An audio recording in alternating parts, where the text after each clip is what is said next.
Assalamualaikum warahmatullahi wabarakatuh.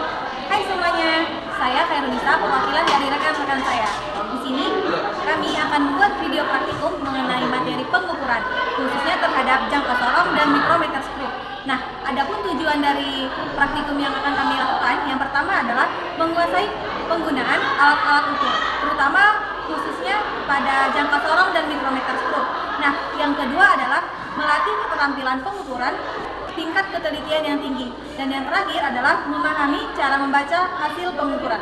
Adapun alat dan bahan yang akan kami gunakan, yang pertama adalah jangka sorong, dan yang kedua adalah mikrometer skru, dan yang ketiga adalah pulpen, dan yang terakhir adalah kertas. Langsung saja kita ke video praktikumnya. Yang pertama kita akan melakukan praktikum jangka sorong, kemudian yang kedua itu adalah mikrometer skru. Bye. Nah, ini adalah alat jangka sorong, yang mana jangka sorong adalah alat ukur panjang dengan ketelitian tinggi, yang digunakan untuk mengukur diameter dalam, luar, dan kedalaman benda kecil yang tidak dapat diukur dengan penggaris. Nah, skala terkecilnya yaitu 0,01 cm atau 0,1 mm, lebih akurat dibanding penggaris. Nah, selanjutnya yaitu fungsi bagian-bagian. Yang pertama ada rahang dalam, yaitu terdiri dari rahang geser dan rahang tetap, yang mana bagian rahang dalam digunakan untuk mengukur bagian dalam seperti diameter pipa. Kemudian ada rahang luar, yaitu terdiri dari rahang tetap dan geser, di mana rahang luar digunakan mengukur diameter luar seperti diameter panjang, tebal, dan lebar.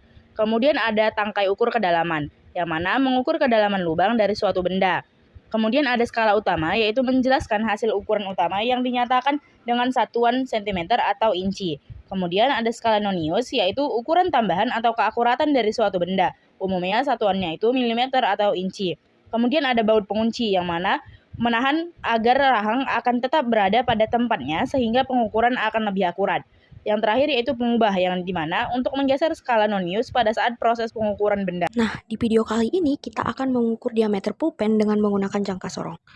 Teman-teman, sebelum menggunakan jangka sorong, terlebih dahulu kita pastikan alatnya sudah terkalibrasi, di mana dengan melihat garis angka 0 pada skala nonius dan skala utama sudah sejajar.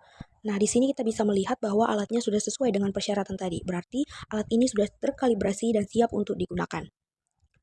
Nah, berikutnya kita akan mengukur diameter pulpen. Yang pertama, kita memasukkan pulpen di antara rahang tetap dengan rahang geser. Setelah dimasukkan, geser rahang geser supaya pulpennya tidak jatuh pada saat melakukan pengukuran.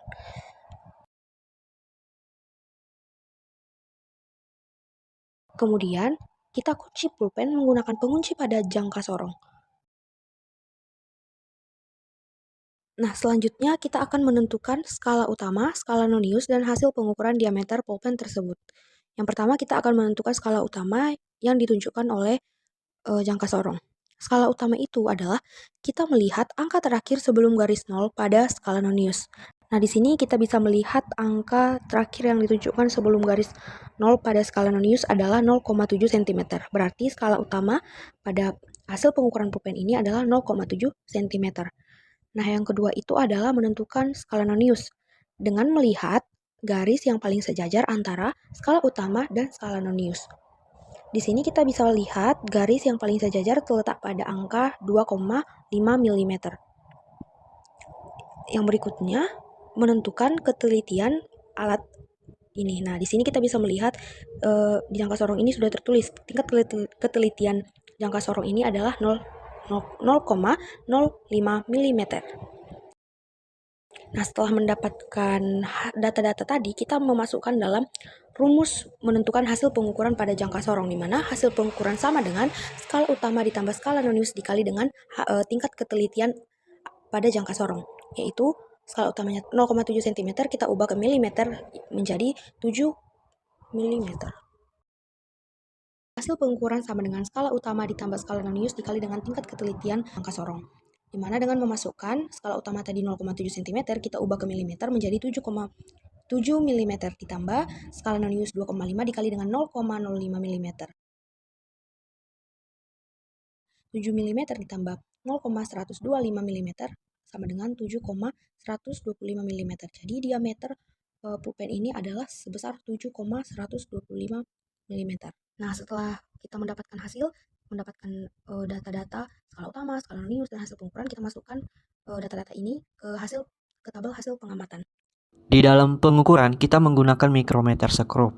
Nah, mikrometer sekrup ini merupakan alat ukur yang digunakan untuk mengukur benda dengan ukuran yang sangat kecil dan presisi tinggi, biasanya sampai dengan 0,01 mm.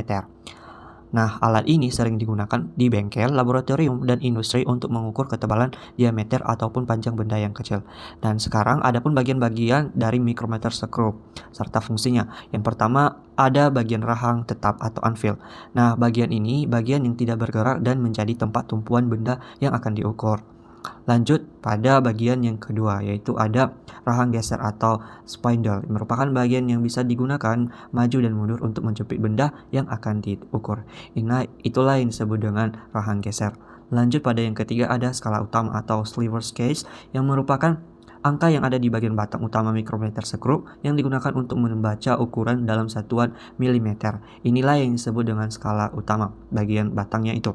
Lalu ada yang keempat itu skala Nonius, Thimble Change, yang merupakan angka yang ada di bagian pemutar mikrometer sekrup digunakan untuk membaca ukuran yang lebih kecil. Nah, inilah yang disebut dengan skala Nonius, yang biasa diukur dengan 0,01 mm. Inilah yang disebut dengan skala Nonius yang bisa berputar.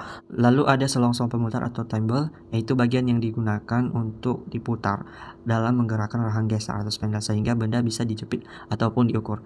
Nah, itulah yang disebut dengan selongsong pemutar, itu bagian kasar yang digunakan untuk memutar spindle. Nah, seperti begini, diputar-putar terus. Lalu ada yang disebut dengan pemutar pengunci atau ratchet stop. Nah, bagian kecil yang diputar untuk memastikan tekanan yang sama saat mengukur supaya hasilnya lebih akurat. Lalu ada yang disebut dengan bingkai atau frame. Nah, itu bagian utama yang berbentuk seperti huruf C, berfungsi sebagai penyangga agar alat tetap kokoh saat digunakan. Dan terakhir ada pengunci, yaitu sering disebut dengan lock, yang digunakan untuk mengunci benda supaya benda tidak bergeser di saat kita melakukan pengukuran. Inilah bagian-bagian dari mikrometer sekrup. Oke, baik. Di sini kita akan menggunakan mikrometer sekrup untuk mengukur sebuah benda. Nah, sebelum kita melakukan pengukuran pada sebuah benda, di sini kita memastikan mikrometer sekrup ini itu benar-benar terkalibrasi. Nah, untuk memastikannya di sini kita melihat 0 pada skala utama dan skala Nonius itu harus benar-benar bersentuhan antara garis 0 skala utama dan garis 0 pada skala Nonius. Nah, pada mikrometer ini tuh telah kita lihat ya, sehingga mikrometer ini setelah siap kita gunakan untuk mengukur. Nah, di sini kita akan mengukur sebuah kertas yang telah dilipat-lipat. Kita akan mengukur ketebalannya. Nah, jadi di sini kita kunci dulu hingga max dari mikrometer sekrupnya.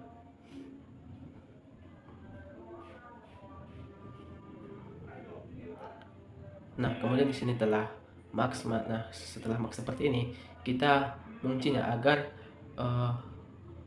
agar maxnya ini tidak bergeser-geser lagi, sehingga kita dapat dengan mudah untuk menghitungnya. Nah, di sini setelah dikunci kita melihat skala pada skala utamanya di sini yaitu ada 2 mm. Sehingga kita tulis ke sebuah catatan kita yaitu 2 mm. Oke.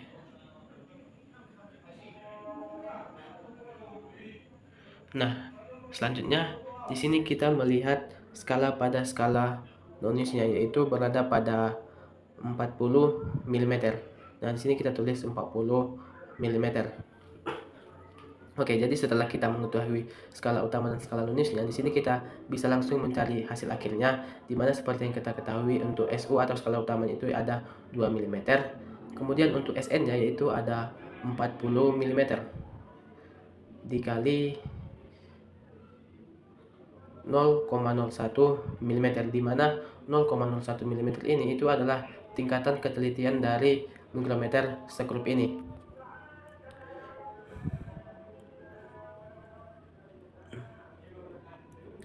Nah, kemudian di sini kita turunkan terlebih dahulu angka 2 mm-nya, di mana kita akan menjumlahkan yang ada di dalam kurung dulu, di mana hasil dari perhitungan antara 40 mm dikali 0,01 mm itu adalah 0,4 mm.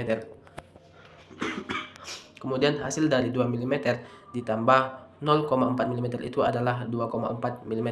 Sehingga hasil akhir dari ketebalan dari sebuah kertas yang telah kita lipat-lipat ini itu adalah memiliki ketebalan yaitu 2,4 mm. Oke, baik, sekian dari pengukuran kita pada hari ini. Sekian tutorial dari praktikum kami, khususnya terhadap jangka sorong dan mikrometer skrup. Semoga bermanfaat dan sampai jumpa.